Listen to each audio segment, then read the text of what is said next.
bonjour. Bonjour. Parlez-nous tout d'abord de la fermeture du château de Sauveboeuf. Bah écoutez, moi je prends tout, le négatif je le prends en positif. Alors j'ai essayé de rendre ça un petit peu plus agréable que la réalité. En fait, aujourd'hui, on devrait voir à la place du château des moutons, voilà, et plus une pierre, puisque normalement, ce sont les carrières qui avaient racheté les pierres. Donc c'est un sauvetage. Il n'y avait plus de toit, il n'y avait plus de fenêtres, plus de portes, c'était squatté depuis 10 ans. Donc, c'est toute une vie. C'était en quelle année? Ça, c'est en 70 à peu près, 70. Non, ça fait 30. Écoutez, ça fait 36 ans. Voilà. Mais comme ça change tous les ans, j'essaye d'avoir des points de repère. Oui, alors, ce que j'ai essayé, c'est d'équilibrer. En fait, on n'a jamais voulu gagner d'argent avec le château, c'était simplement pour absorber les frais. Et j'arrivais à peu près. Parce que j'ai fait Halloween, hein, ça a été un succès, parce qu'on a fait quelque chose de formidable pendant 4-5 ans. Et puis, on faisait des mariages, on en a eu 18, on était primés. Donc, tout ce qu'on faisait, c'était de la qualité. Et puis, la visite pour le grand public, surtout les gens de l'international, les scientifiques, c'était la visite du musée qui est considéré, Copain disait, c'était un des plus grands musées privés mondiaux. Donc avec 3200 collections. Donc c'était bien pour les gens, mais moi je faisais, mais ça me faisait beaucoup de travail. C'était énorme. Et donc à partir du moment où je fais beaucoup de travail, je perds de l'argent et qu'on vient m'emmerder, c'est vraiment, le mot est faible. Je vais vous dire, là j'ai eu des contrôles. Alors moi je suis pour les contrôles. Il n'y a pas de problème, je suis transparent depuis toute ma vie, j'ai été transparent et d'ailleurs ça m'a porté chance. Et là, qu'on vienne contrôler les impôts, ok, aucun problème. Ils ont trouvé 3 ans, 0 €. Et donc ils m'ont fait perdre beaucoup de temps, j'avais le Covid, ils ne sont pas excusés. Donc c'est toujours le problème de la forme. Et comme j'avais le Covid, j'ai demandé un mois de plus parce que j'avais des papiers aux États-Unis pour rassembler tout. J'ai demandé un mois. Donc vous voyez, c'est la forme. Non, ils ont refusé de me donner un mois. Et puis au bout de... ça a duré un an et demi, ils ne sont pas excusés. Hein. Bon, après ça a été l'inspection du travail. Alors là aussi, moi je suis d'accord qu'ils viennent contrôler. Ils ont contrôlé, tous les gens qui étaient là étaient déclarés. Mais c'est la forme. La pauvre guide, elle tremblait, bougeait pas, ceci, cela, enfin. Et puis ils ont, alors qu'ils étaient furieux de ne pas rien trouver, donc ils ont embêté mon manager. Ah, mais vous faites le ménage, puis vous faites la guide. Enfin, ils m'ont bousillé le truc. J'ai dit, ça a été la goutte d'eau, donc c'est fini. Mais bon, moi j'en veux pas à la direction du travail. C'est les gens. C'est des gens qui ont un abus de pouvoir, voilà, et je pense que la direction ne serait pas contente. Et j'ai failli intervenir, puis j'ai dit, bon, on laisse tomber, voilà. Alors, c'est tout ça qui a fait que, pourquoi me donner autant de mal, pourquoi perdre de l'argent, pourquoi? Alors, je fais ça pour les gens. Bon. Alors voilà pour le paragraphe, mais j'ai pris tout au positif, j'ai dit bon bah ça fait rien, maintenant je suis tranquille, j'ai plus de visites, c'est pas jusqu'à 6h du matin les mariages, donc on est tranquille et on en profite 10 fois plus. Le problème c'est que ça coûte 70 000 € par an et que j'ai dit pour mes enfants 10 ans, bah à 10 ans 700 000 on les a pas. Donc, on va vendre des petits morceaux de préhistoire. Alors, ce que j'ai fait des cadeaux au musée de Solutré, au musée d'Angoulême, en Normandie, en Seine-et-Marne. J'ai fait plein de cadeaux, là, depuis 4 mois. De collections scientifiques. Alors ils sont ravis, mais par contre, ce que je veux pas, c'est que ça parte, que ça se disperse. Donc c'est ce que j'aime pas. Moi, une belle pièce, ça me fait rien du tout. Une belle hache polie me laisse insensible. Moi, ce qui m'intéresse, c'est l'histoire de la pierre, c'est-à-dire le scientifique qui l'a découvert, le site, les fouilles. Donc c'est l'histoire de la préhistoire et je prépare un bouquin d'ailleurs là-dessus parce que j'ai des manuscrits magnifiques. Par exemple, j'ai pour Buissonni, j'ai 400 pages manuscrites. 400 pages manuscrites, et à un moment donné, quand il découvre le Néandertal, alors dans les manuscrits, il y a « Mes ennuis commencent ». Ah, c'est ça qui est fabuleux. Ah, c'est vraiment de voir. Alors, j'ai des manuscrits pratiquement de tous les grands préhistoriens. Bon, voilà. Alors, si vous voulez, c'est. Moi, mon problème, c'est je suis très sensible sur le manque de reconnaissance. Hein, tout ce que j'ai fait pour la Dordogne, tout ce que j'ai fait pour l'État, tout ce que j'ai fait pour l'industrie, tout ce que j'ai fait pour l'écologie, tout ce que j'ai fait pour le bénévolat. À la préhistoire, j'ai fait un truc, et puis là, il y a une non-reconnaissance. Voilà. Des gens qui n'aiment pas le privé, c'est scandaleux. J'avais on m'avait convaincu de donner la moitié de ma collection à la casse, c'était qui devait pour Saint-Germain, pour justement les Jeux Olympiques. Alors c'est formidable parce qu'ils me disent bon, j'aurai mon nom à côté de Boucher de Perthes, alors enfin ça vaut cher pour moi. Et puis ils me feraient la salle Richelieu et ça rénovait Saint-Germain qui est depuis 40 ans il ne s'est rien passé. Et pour la France. C'était bien, parce que la France est leader en préhistoire. Pour les Jeux Olympiques, c'était de refaire un élément là.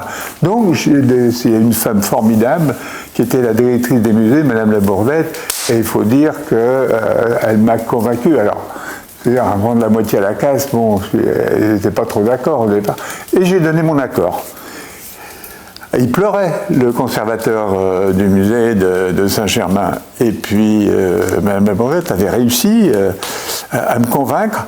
Et après, alors il est nommé, et après, depuis, plus rien. Mais c'est incroyable. Je ferai la moitié et plus personne n'a bougé. Donc, je dis, c'est encore un problème de... Je ne sais pas, je ne comprends pas.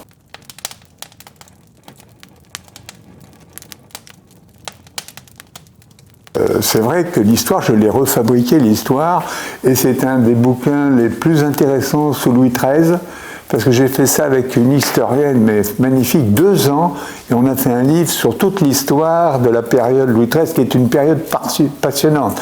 C'est pendant la guerre de 30 ans, il y avait avec Anne d'Autriche, Louis XIII, Richelieu, enfin c'est des grands... un grand ministre, voilà, c'est ce qu'il nous faudra aujourd'hui, hein. Richelieu.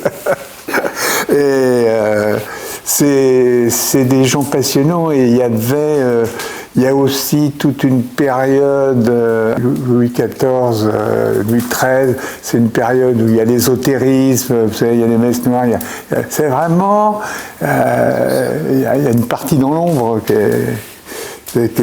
Donc alors tout ça on a ressorti et le château il a vécu alors depuis la guerre de 100 ans, j'ai toute l'histoire et alors évidemment l'apogée c'est Mirabeau à la Révolution et puis aussi j'ai tous les manuscrits sur la Troisième République avec Thiers. Là, je le fais au préfet parce qu'il était passionné, au sous-préfet parce qu'il était passionné de Napoléon, donc j'ai une collection de Napoléon aussi, voilà. Donc je suis passionné par l'histoire. En fait, je suis passionné par tout, par les gens, j'adore les gens, et j'ai réussi grâce aux gens. Et je dis toujours, si j'ai réussi, n'importe qui peut réussir, parce que moi, je me faisais virer de toutes les écoles, et puis mes parents en ont eu assez, donc ils m'ont envoyé un billet pour Londres, et débrouille-toi. Et là, j'étais cycliste, après j'ai fait la sténo, et puis voilà, je me suis rattrapé petit à petit, pour finir quand même en recyclage à Harvard, à Boston.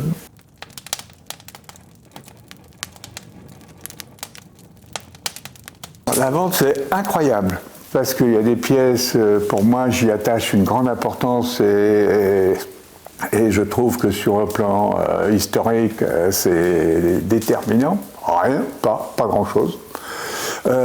Par contre, des petites pièces qui sont montées, mais alors attendez, j'ai été étourdissant. c'était vraiment de 10 000 en 10 000. Et ça montait, ça montait. L'ours, non. Parce que, en fait, c'est la mauvaise période. Alors, on ne sait pas si on va rentrer en guerre ou pas, l'économie ça va pas, la politique ça va pas. Suffisamment pour garder le château 3 ans, et je referai encore pour refaire 3 ans. Donc, si vous voulez, avec ça, je vais faire 7 ans. 7 ans et pratiquement mon musée est intact.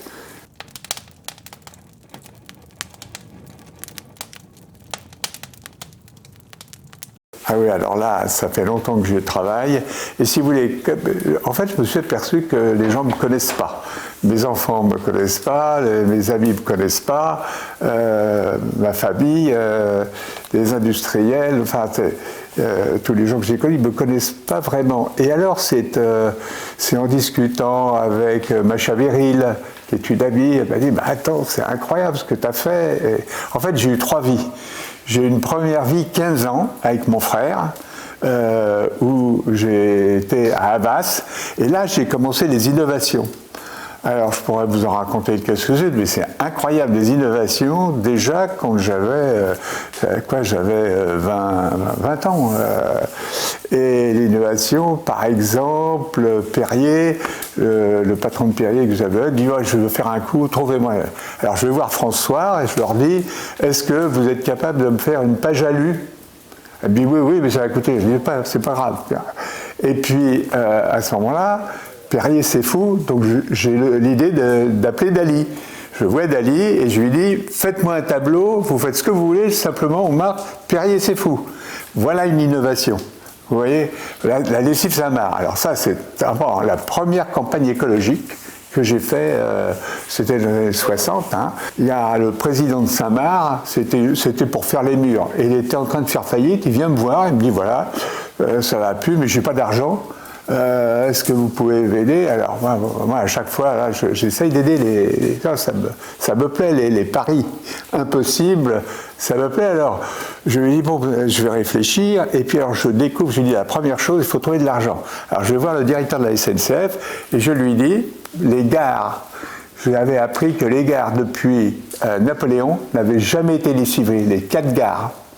Et je dis, on vous lessive toutes les gares et vous me mettez la pub dans tous les trains, dans toutes les gares, pendant 15 jours, 3 semaines. Attendez, c'est d'actualité, hein. Moi j'ai inventé ça il y a 30 ans, plus de 30 ans. Et alors il me dit d'accord. Alors je vois, le patron, je dis, je vous ai trouvé un financement, vous allez avoir une campagne à l'échelon national gratuite.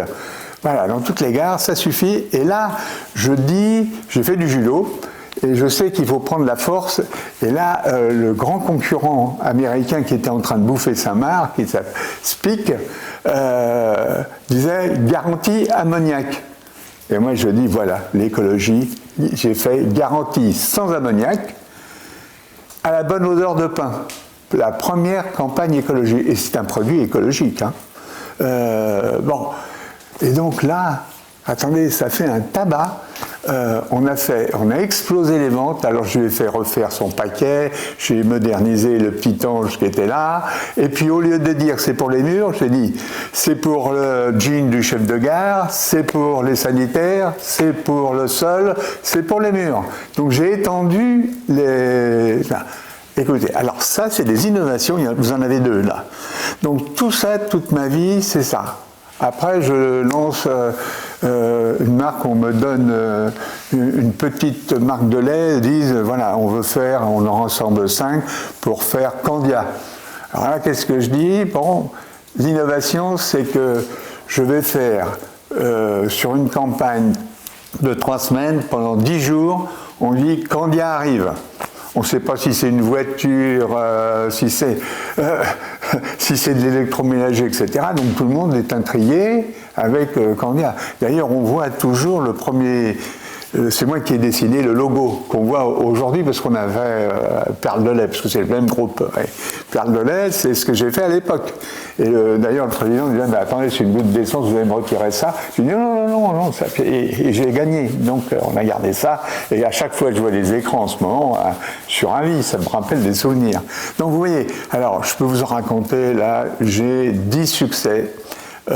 Pendant mes 15 ans avec mon frère. Et à ce moment-là, au bout de 15 ans, il y a un article qui sort, qui n'était pas connu du tout. On dit, voilà, il a commencé comme secrétaire, et puis il était commercial, et puis c'est la division la plus dynamique et la plus créative d'Havas. Et son prochain pas, j'étais directeur commercial, c'est le bureau de son frère, hein, parce que mon frère était président d'Havas, et c'est lui qui a lancé l'Havas pour la publicité. Et alors, à ce moment-là, j'ai dit, je m'en vais. Alors, ça a été mal à la famille. Et je suis parti pour créer une agence qui était Le Bélier. Et là, j'ai fait un phénomène, Le Bélier. Le Bélier, ça a été le premier agent. C'est-à-dire que Havas m'a laissé partir en gardant 45%. J'ai fait faire une fortune à l'époque. Parce que c'est, voilà, 45%, j'augmentais de 30% tous les ans les profits, le chiffre d'affaires et les marges. Bon, et alors je suis parti à zéro, et à la fin, au bout de 13 ans, j'étais numéro 1 de la pub devant Havas et Publicis, dans la filiale qui passe devant la maison mère. Et là, avec des succès, alors ça a été Lotus. Ça a été l'UAP, j'ai eu un Clio à New York. La première année, l'UAP, j'ai eu un Clio à New York. J'ai un lion British Leyland pour la Mini. J'ai un lion d'or à Cannes, un lion d'argent à Cannes. Ça été formidable au début. J'ai eu le Grand Prix de la publicité avec Lotus, avec le petit gamin qui court dans le couloir et qui crie « Maman ». Donc, oui, ça s'est passé. Et puis alors après, j'ai lancé Oasis avec Carlos, qu'est-ce que tu vois, Doudou Didon, avec Henri Salvador, Conforama, donc, j'ai énormément travaillé avec les vedettes, parce que ça, c'est des souvenirs d'enfance qui remontent. Si vous voulez, tout ce qui s'est passé dans mon enfance, ça a émergé à un moment donné. Donc j'ai eu Lustucru, les Germaine, les petits hommes verts. Enfin, on a eu un succès. VSD, j'ai lancé VSD, il n'existait pas. Donc il y a eu, là, j'ai fait à peu près 25 innovations, 25 succès. Après, Havas me dit, sous Mitterrand, il me pousse, alors je voulais pas, je voulais rester indépendant, et là j'ai eu des pressions, et puis je suis resté, j'ai accepté en définitive, et au bout d'1 an et demi, j'ai vu que bon, ça n'allait pas, parce que j'avais une perte de pouvoir, je faisais tout ce que je voulais, donc... Et je réclame des chiffres, on ne me les donne pas, alors je dis je n'irai plus au conseil d'administration tant que je n'aurai pas les chiffres, et on me dit un coup de fil, ou tu t'en vas, ou tu retires ta question, ou tu t'en vas. Et on me rend compte ce que ça veut dire. Et là, c'est là où j'ai eu un courage, parce que j'ai perdu tous mes clients. En une seconde, j'ai perdu mes clients, mes équipes, mon pouvoir, mon salaire, ma réputation, tout ça en une seconde. Le soir, quand je suis rentré à la maison, ma femme ne m'a pas félicité. Mais 3 semaines après, j'avais 3 propositions, dont une avec les Américains, et j'ai dit non. Là, j'ai pris un coup, et je voulais faire, d'après l'histoire, faire le tour du monde des sites, etc. Et j'ai dit non. Et alors, histoire drôle, j'arrive à Sauf-Boeuf pour me ressourcer, et puis il y a un des grands patrons de New York qui avait pris un petit avion privé qui a atterri à Condat, là à côté, le petit aéroport, et il est venu se présenter parce que je refusais tout rendez-vous. Il vient taper à la grille, là. Il me dit, bon, je le reçois, bien sûr, on dîne, je le laisse coucher, et puis alors ils essayent de me convaincre, en disant, on va vous faire tourner, on est numéro 1, il me dit, c'est McCann Erickson, on est numéro 1 dans tous les pays, sauf en France, on n'a jamais réussi, c'est une catastrophe. Et on veut absolument que vous preniez ça. Et je dis non. Et 8 jours après, je reçois un billet du Concorde avec le grand patron monde qui avait 3 réseaux, donc il avait, je sais pas, quelque chose comme 250 agences dans le monde, numéro 1 mondial. Et il me dit, voilà, il m'invite voilà, à passer une journée avec lui. Alors là, bon, quand même, j'ai pris l'avion.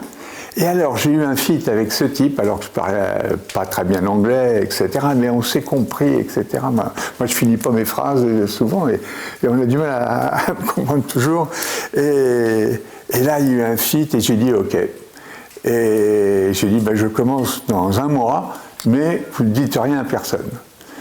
Et puis, on a signé. Alors, je suis arrivé, je suis rentré à Paris, et là, j'avais mon petit manoir, vous savez, en Normandie. Et là, ce que j'ai fait, personne n'était au courant. Et il y avait 80 personnes à Macan. Et ils ont reçu une invitation de venir. Il y avait un car et je les ai emmenés. Ils ne savaient pas où ils allaient, ils ne savaient pas qui allait prendre la présidence. Et quand ils sont arrivés là, je leur ai fait visiter. Je me suis présenté simplement en disant voilà. Vous allez me connaître, je vais vous faire visiter, j'aurais raconté l'histoire de Philippe le Bel. Alors les gens étaient complètement étonnés. Et puis, au moment du dîner, je me suis levé en disant, écoutez, je ne virerai personne pendant 1 an. Et vous allez m'écouter, on va gagner, il suffira de m'écouter et on va y arriver. J'ai eu une sympathie de tous les gens, parce que moi, c'est grâce aux gens. Je dis, chaque marche, c'est grâce à quelqu'un. Moi, je dois tout à mes collaborateurs, à mes clients, donc voilà. Et j'ai été reconnaissant, toujours, vis-à-vis d'eux. Mais là, je l'ai en permanence, j'ai toujours des liens avec les gens. Donc voilà, alors Macan, alors là, qu'est-ce que je fais? J'arrive et ils avaient un grand budget pour 100 pays, c'était ESSO. Et dire, le premier jour, on me sort, on me dit, on a perdu ESSO, mais on perdait la France, mais on perdait la totalité des sommets. Alors je vais voir le président d'ESSO, et je lui dis, écoutez, vous pouvez donnez-moi une chance. Il me dit, oh là là, ça fait 2 fois qu'on vous donne une chance, c'est fini. Et je lui dis, écoutez, je vous fais un film, si jamais ça ne marche pas, c'est pour moi. Prise de risque. Hein. Et alors là, j'ai une idée, c'est Bouchité, celui qui fait les animaux. Et on a fait, vous savez, ESSO, les petits oiseaux, les singes. C'est moi qui ai fait parler des animaux avec Bouchité. Et là, attendez, je gagne. Havas avait repris déjà un morceau de... Je reprends non seulement la partie ESSO, mais au lieu de le perdre dans son pays, alors les Américains, ils sont sûrs, là ils étaient un peu étonnés. Hein, en 3 semaines, déjà j'avais ça. Première compétition avec des gens, soi-disant, les Américains sont mauvais en France. Et ben moi, avec les mauvais, compétition repère, on gagne. Après compétition, l'archéologie, on gagne. Compétition, le loto, vous avez 100% des gagnants, on gagne. Ensuite, on fait Astro, on gagne. Banco, on gagne. Nespresso, le président m'appelle et me dit, écoutez, je ne veux pas vous mettre en compétition si vous me fabriquez une agence. Mais c'est une agence, il me faut des gens de la robotique, il me faut des gens de la signalétique, il me faut des gens des banques de données, etc. Et bon, la publicité, c'est simplement 20%. Je fabrique une agence. Et alors, je dis à New York, voilà, j'ai gagné, c'est une partie Nestlé, c'est important. Formidable, formidable. Et je dis, mais je suis obligé de... Ah non, je vous interdis de construire une agence. J'ai désobéi. Ben, si je n'avais pas désobéi, Nespresso, ça ne serait pas là. Hein. J'ai désobéi, j'ai fabriqué une agence. Alors les Américains, si vous avez tort, vous avez en quelques heures, vous avez votre petit casier, quoi que vous ayez fait. Hein. Et là, par contre, si vous résistez et que vous avez raison, et que vous faites, c'était le plus gros contrat Macan. Et je l'ai eu, alors au début, c'est la France qui a gagné. Après, ils m'ont donné 4-5 pays. Ils m'ont donné 50 agences pour l'Europe. Et 90, j'ai fait New York, l'Asie, l'Australie, tout ça, pour Nespresso. C'est le plus grand succès de alors, what else? Avec Lounet, tout ça, donc voilà. Alors, vous savez, donc, c'est une vie, moi j'ai vécu un rêve. Alors, je suis un fabricant de rêves, mais je suis un fabricant aussi de... C'est un fabricant de succès. Quand on voit pour l'État, parce que quand j'ai fait la roue spatiale, les privatisations, j'ai fait le loto, ils ont gagné une fortune avec le loto. Pour la culture, j'ai restauré 3 châteaux, tous les toits de 3 châteaux, faire des musées. Bon, l'industrie, j'ai créé, il y a 7 marques qui n'existaient pas. Nespresso, Lotus, Candia, Yoplait, tout ça, Rambol, un petit fromage à Rambouillet, c'est devenu international. Donc, si vous voulez, je suis un fabricant et j'adore les choses et je vais toujours au-delà, mais pour moi, la récompense, c'est tous les gens que j'ai rencontrés. J'ai rencontré alors des vedettes, des économistes, des philosophes, des distributeurs. Vraiment, ça a été formidable.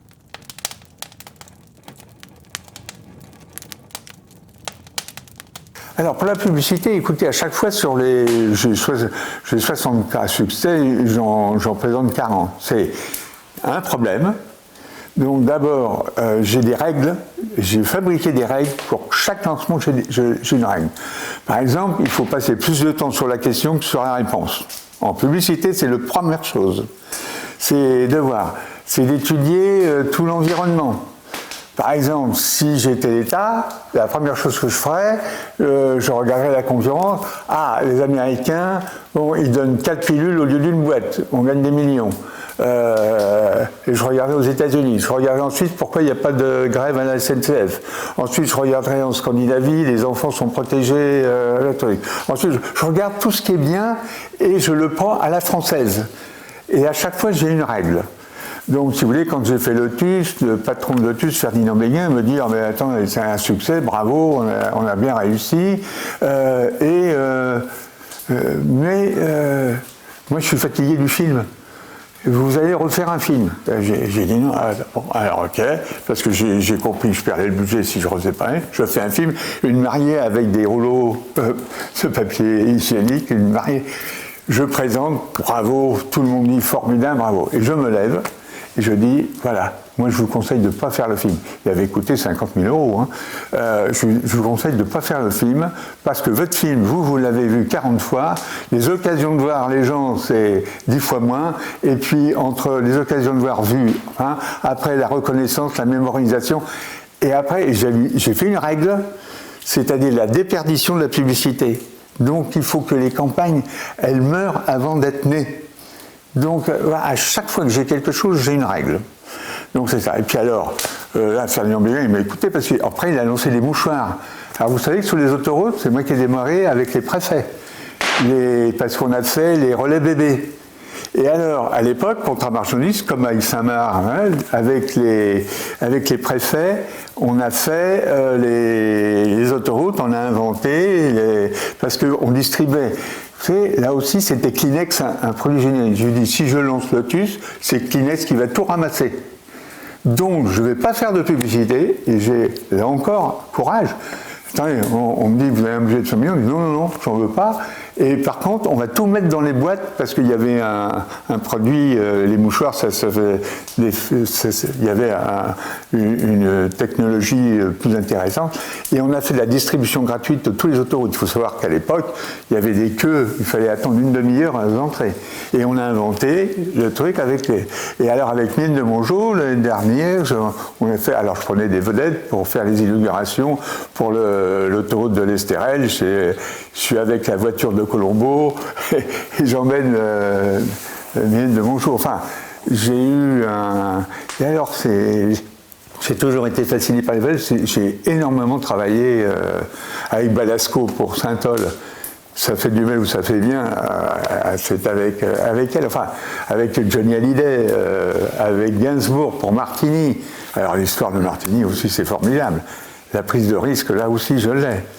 Moi, à l'époque, j'exigeais de voir les présidents. Parce que sinon, en dessous, vous avez des gens qui ont le pouvoir de dire non, mais jamais de dire oui, surtout quand il y a des prises de risque. Martini, par exemple, Gainsbourg, Ça a été formidable. Martini, le contre-aussi, me dit « Ah là là, ça va mal, je sais ce que ça veut dire. Hein. » Et puis alors, je vais à la générale d'un film qui s'appelait Slogan, avec Gainsbourg et Jane Birkins, et c'était Grimblat le producteur, et ensuite il m'invite à dîner, il me met à côté de Gainsbourg. Et là, bon, il était déjà à moitié, vous voyez ce que je veux dire, et puis le lendemain, Grimblat dit, mais pourquoi tu fais pas des films, des chansons avec de la pub, avec Douce? Et puis le lendemain, son impresario m'appelle, il dit, voilà, Gainsbourg est d'accord, il veut faire 7 chansons, mais il veut que ça passe le jour où l'Américain arrive sur la Lune. Donc vous avez exactement la date, je crois que c'est 92, quelque chose comme ça. Bon, et alors je vais voir le contre-suisse, je dis, hey, j'ai une idée. Je lui dis, voilà, Gainsbourg est d'accord. Il dit, mais t'es fou, Claude, t'es complètement fou. Il est sous du matin au soir, et tu voudrais que... Je lui dis, écoutez, Monsieur le Président, vous avez 2 risques. Vous avez un risque, et vous allez dans le mur, et l'autre risque, vous avez raison, il y a un risque. Voilà. J'ai fait la même chose avec Oasis. Quand j'ai pris Carlos, on m'a dit, oh, bon, pour les enfants, s'ils sniffent, bon. Et j'ai dit, c'est là pareil. On va dans le mur avec Oasis, et puis on est revenu numéro 1. Et Martini, quand on l'a relancé On The Rock, ça a été un tabac. Et puis, voilà, alors c'est sans arrêt, donc j'ai des histoires, et puis alors, d'avoir des dîners en tête-à-tête avec Anthony Quinn, avec Delon, avec Mireille d'Arc, qui passait un week-end, là, c'est Laurence Ferrari, donc c'est des gens, je les vois toujours, là j'ai eu un mot de Laurence Ferrari la semaine dernière, donc j'ai vécu dans un univers de gens absolument fantastiques, et on ne se rend pas compte, c'est des gens simples, en définitive, ils ont ces 2 cerveaux comme moi, hein, j'ai 2 cerveaux, la nature, moi je devrais être taxidermiste chez Lérol aujourd'hui. Alors vous voyez, c'est toujours, je suis au bon endroit, au bon moment, et voilà. Et surtout, il y a quelque chose qui me fait des liens avec les gens.